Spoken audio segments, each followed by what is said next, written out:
Ladies and gentlemen, you're welcome to this edition of the 6 p.m. primetime newscast on Equinox Television, live from our headquarters in Cameroon's economic capital, Douala. After the visit of Cameroon's Prime Minister, Chief Dr. Joseph John Guti, to the crisis-hit northwest region of the Republic of Cameroon, inhabitants of the regional capital, Bamenda, say nothing has changed. They were speaking to a correspondent in Bamenda, Stella, and you hear them in this newscast. And Edith Kabangwala, national president of the Cameroon People's Party, the CPP, questions those Prime Minister Chief Dr. Joseph John Guti went to Bamenda and other parts of the northwest region to dialogue with when pro-independence fighters are still in the bushes and leaders in detention.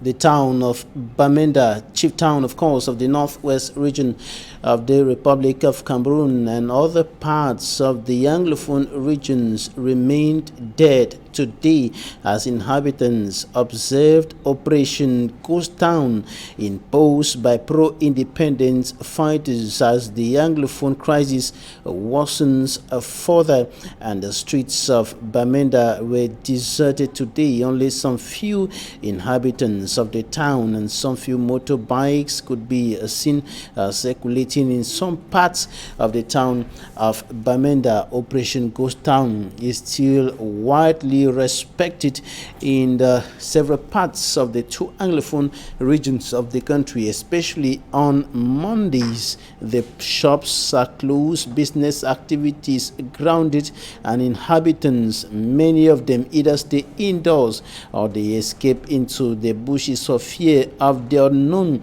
as recurrent gun battles continue going on in parts of the two Anglophone regions of the country. And speaking to a correspondent in the northwest regional capital, Stella, some inhabitants of the town said nothing has changed after the visit of Prime Minister Chief Dr. Joseph John Guti, who was in the town of Bamenda and of course in Bambili, in the Mancon as well, notably within the framework of a peace mission to the northwest region of the country hit by socio-political and security crisis for close to 3 years today. Take a listen to some inhabitants of the town of Bamenda.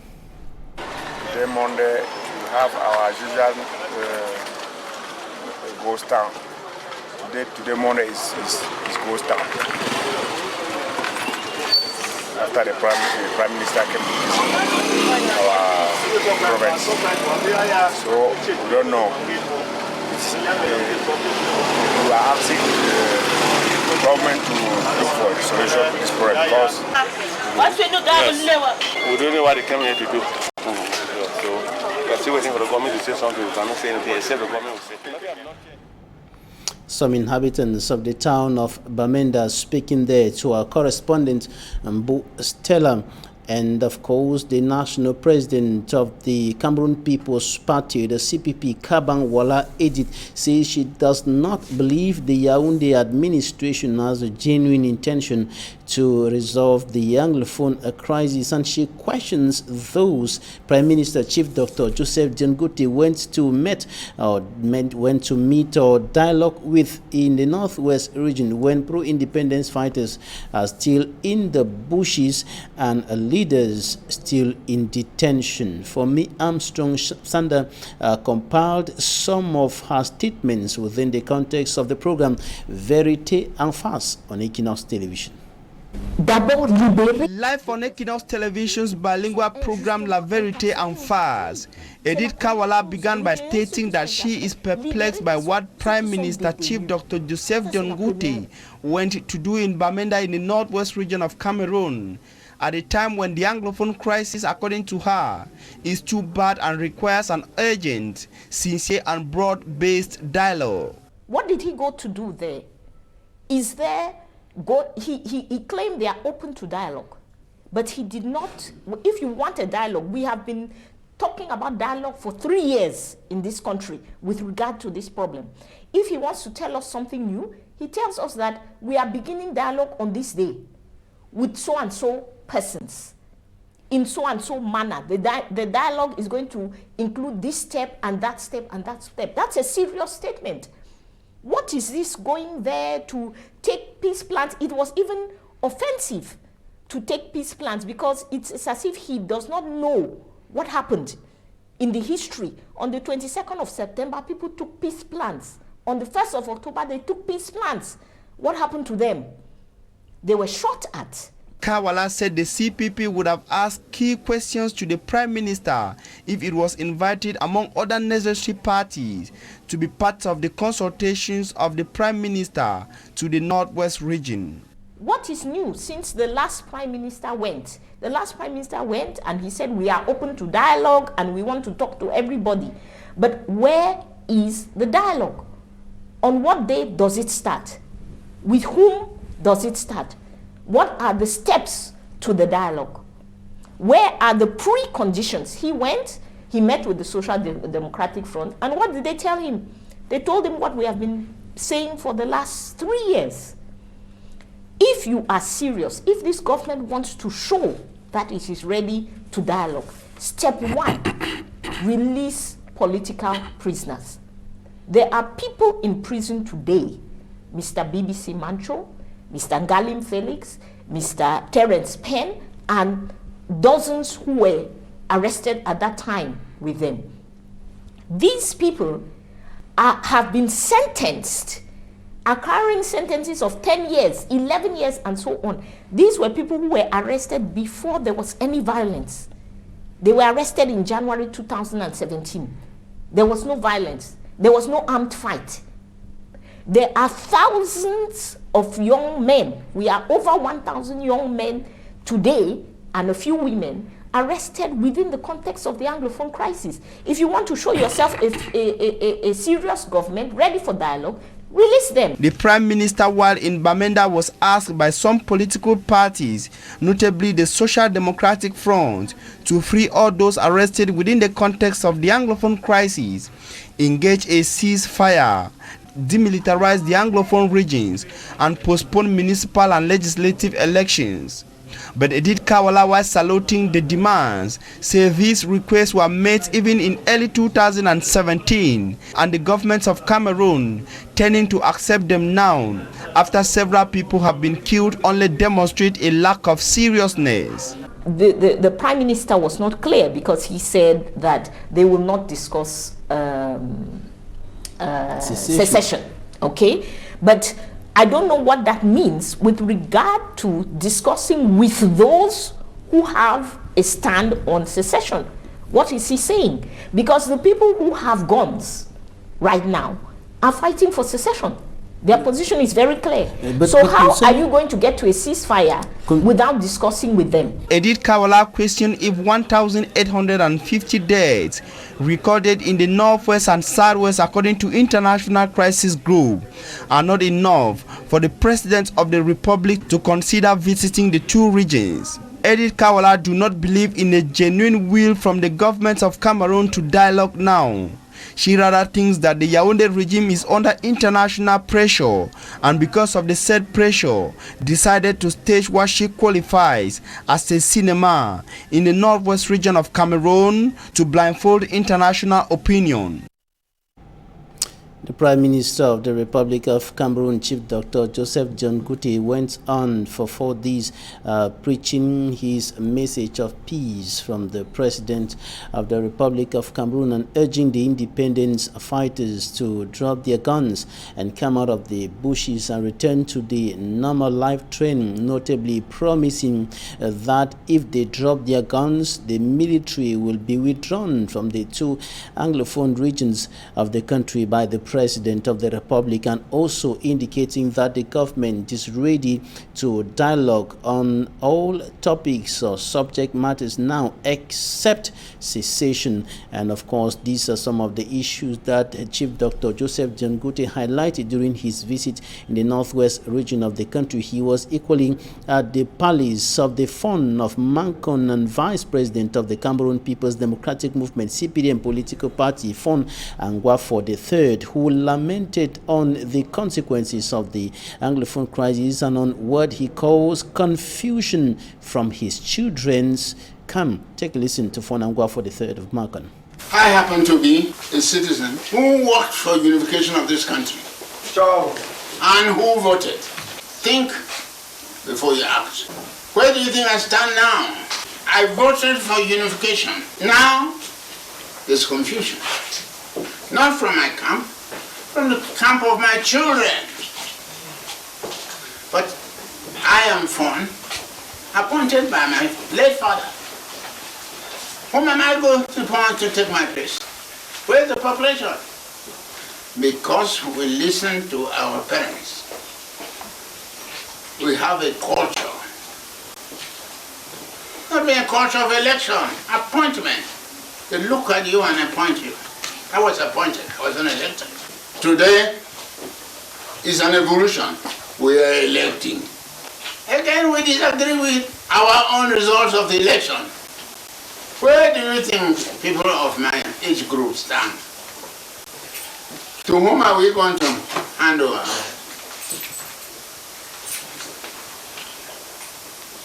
We had education in Nigeria.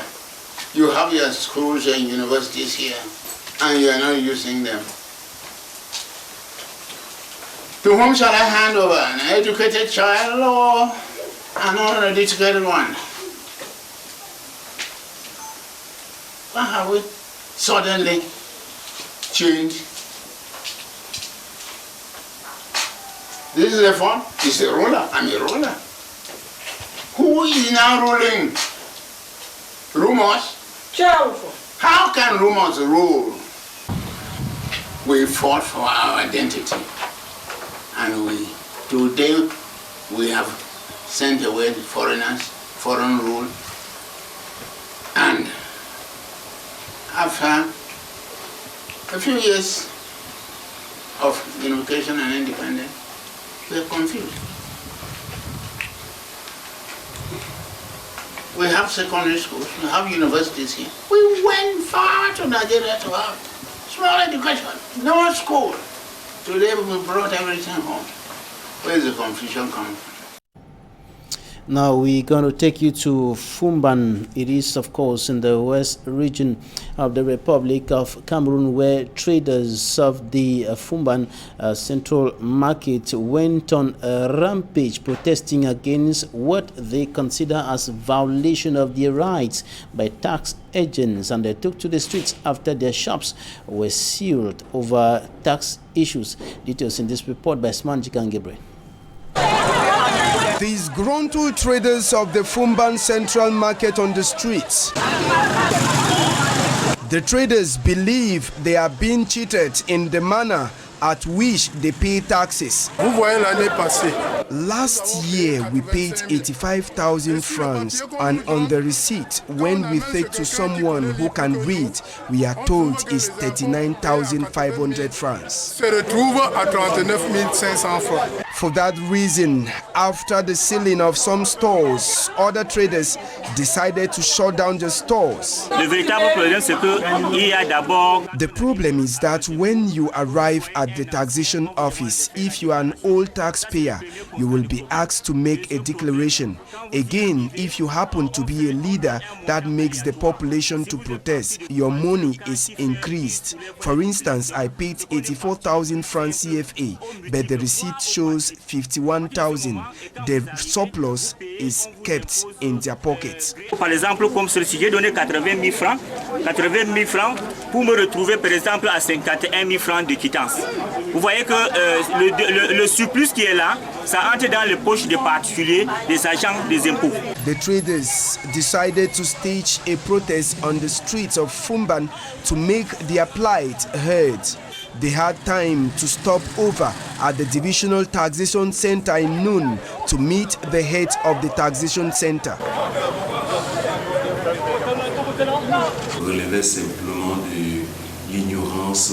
There was the ignorance of fiscal law, not respecting the deadline.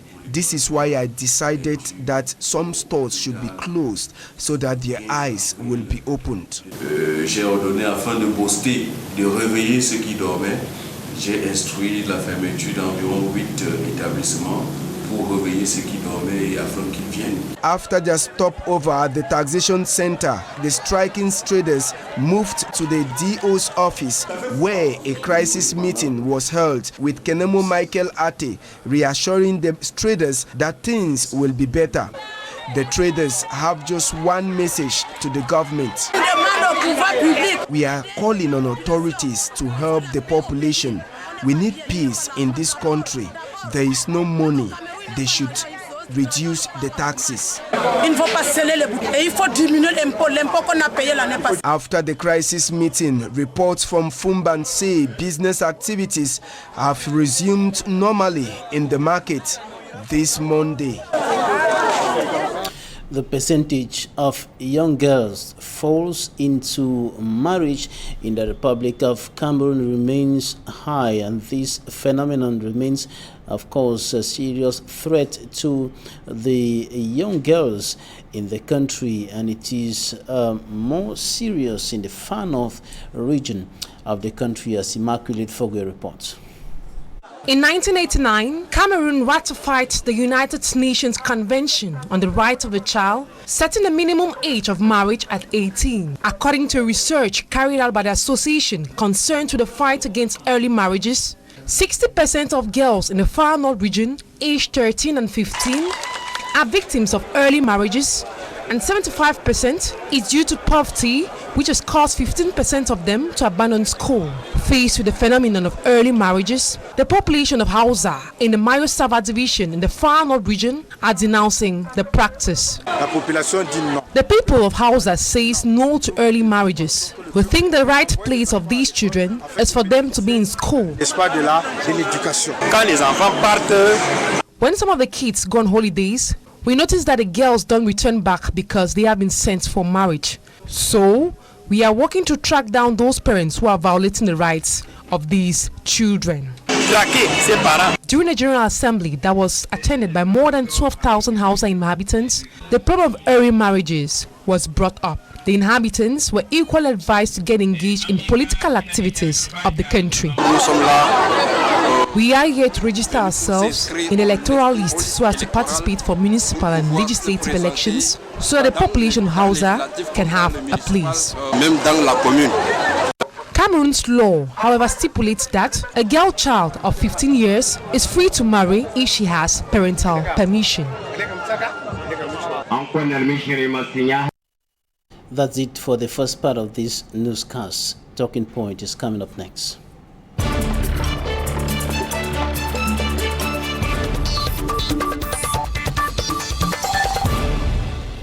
Thanks for staying with us in Talking Point. We're receiving a civil society leader and historian, Gilbert NGIMNDOH. You're welcome.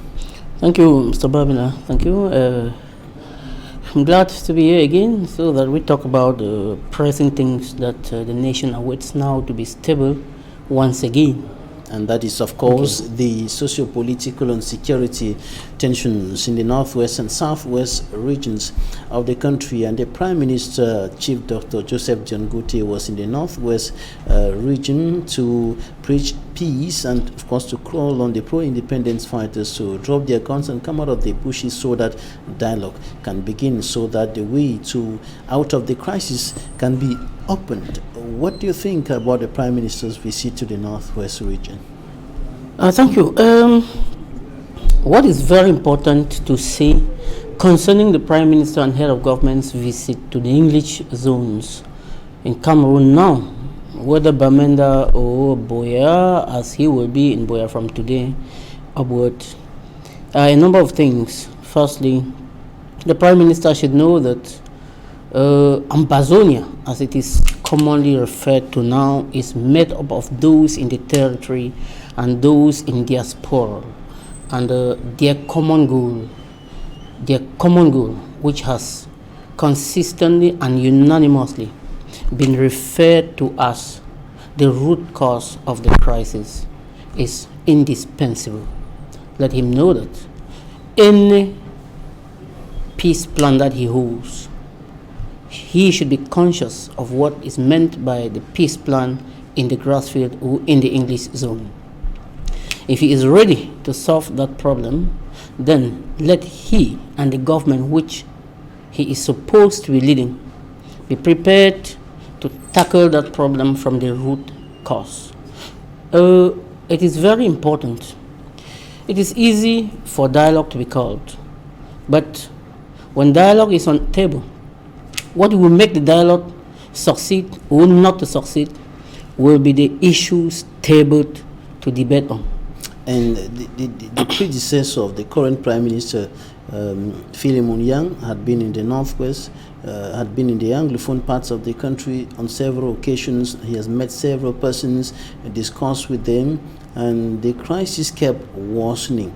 And for 3 years down memory lane, it's been growing from worse to worse, and now the current Prime Minister also goes down to the Northwest region to meet with probably the same persons, and can we really expect something coming out of this visit of the PM? Why not? I will not, as an individual Cameroonian, be so pessimistic about that visit and the message he has carried to the Northwest and the Southwest regions. What will make his visit a safari trip will only be when he begins to put conditions on the dialogue that is supposed to take place. Because as international community, as human rights groups, and as individuals who matter in this country and abroad have put it, for peace to return to this country, no condition whatsoever has to be, no precondition whatsoever has to be tabled in the dialogue ground. No, this is what is very important. When he begins to talk of cessation or separation, not welcome or not a point on agenda, it begins to put to question the credibility of his visit. It begins to put to question the credibility of the message he carried along. It is very clear in the eyes of all Cameroonians. Let the Prime Minister not pretend like the President sent him. Everybody is aware, right down to childhood. We are all aware that the government has shifted from its stagnant position of using force to crack down Anglophones on their legitimate claims because of unbearable pressure from international community. This one is very clear. But then, as a dying horse, as the last kicks of a dying horse, the government is still trying to put some preconditions. What is a taboo? Why do we call cessation a taboo? When people feel not belonging, they are supposed to declare that I don't like this. I remember let me call your attention and those of Cameroonians to the resolutions that political parties in southern Cameroon took in Bamenda before carrying their draft constitution to the Fumban conference, where discussions took place towards the drawing up of a federal constitution. On the nature of the union, they proposed a loose federation. By loose federation, it means that they want a situation where the East Cameroon and West Cameroon state will operate in such a way that if in future they realize that the union is no longer workable, they can easily break away. That was called loose federation. They equally proposed what was called, at the level of the powers of the executive, what was called a ceremonial president. By ceremonial president, it means that the president should be one who will reign and not rule. By that, it means that the powers of the president will not be so executive that he can rule by decree, he can rule by any means without contacting, without making use of institutions that the country has. Those Anglophones haven't lived in a parliamentary system where drawing up proposals or a draft constitution which will help the country to make institutions very strong and not personalities very strong. Unfortunately, when they go to Fumban, that was not the case. And that is where Anglophones are today, because it was shifted aside and a centralized federation was imposed on them. A federal executive president was imposed on them, which passed from Aïdjo to President Biya today. And that is why when he decides, he signs a decree to continually submerge the values of Anglophones. Well, if that dialogue has to take place and has to succeed, Then all these root causes must be placed, all these root causes must be tackled, they must be debated on, and until the root causes are tackled and discussed. You cannot resolve a war by resolving problems that the war has caused without resolving problems that caused the war. That cannot happen. Now, talking about the dialogue and the issue of some issues being considered as taboo, the Prime Minister says nobody, no king would allow his kingdom to be divided. No president would allow his country to be divided. And so it is in this light that he thinks, and of course the entire government of President Paul Biya think that secession shouldn't be on the dialogue table. Let me tell you something. What is wrong with Cameroonians now is that first thing is that our Francophone brothers are portraying, are trying to x-ray a character like everybody has a mastery of what is what is happening in the English zone, which is a fallacy. None of them masters the root problems of the Anglophone history in Cameroon. Very few who even know very well about the history of Cameroon are diverting away from it for political reasons. And what they seem to be doing now is brandishing the constitution as if it fell from heaven. It was made by man. I'll quote you examples. When the FARC were discussing with government in Latin America, all problems, all points of their disgruntledness were tabled. There is nothing about secession. The government should prepare to convince secessionists that breaking our country is not good. Keeping it away means delaying this dialogue, which Cameroonians so much need now to return to normalcy, to get out of the mess that they are now. And believe me, as the dialogue continues to delay, atrocities will continue from the point of the government forces, from the point of the fighters themselves, which government has refused categorically to acknowledge atrocities committed by its forces. And some of them look at the forces like Republican forces, not why they have lost all the values with their acts, which are published not only by Cameroon media, by international media.